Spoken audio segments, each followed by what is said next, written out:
The Electoral Court will this afternoon hear an urgent application by the independent candidates in the Tlokwe Municipality by-elections in Potchefstroom in the northwest.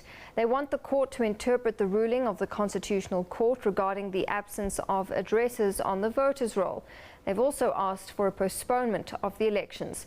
The court hearing will take place as more than 1,000 people registered for special votes, with 700 registered as walk-ins at voting stations. A last-minute court decision may hold the key to the Tlokwe by-elections. Parties are awaiting a court ruling on the fate of this by-election. Special votes already commenced early today in the contested wards. The elderly, police and voters in wheelchairs were the first to cast their ballots. But the court decision expected later today might halt these proceedings.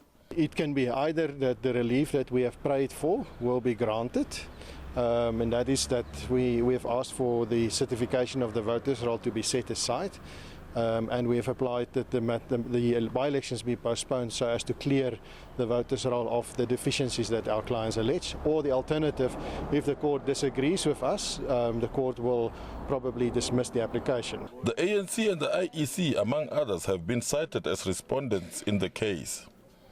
Only now, when we have only 24 hours to go before we vote, that they are bringing an urgent court application. It's just unfortunate for our democracy. This is an abuse of our judiciary, this is an abuse of our democracy, and this is an abuse of all freedoms. A lot of resources have gone into our preparations, human resources, financial resources, as well as infrastructure resources.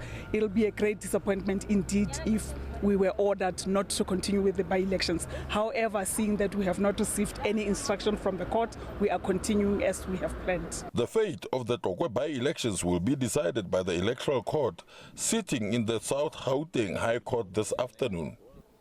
Tlokwe Municipal, SABC News, Tlokwe, Potchefstroom.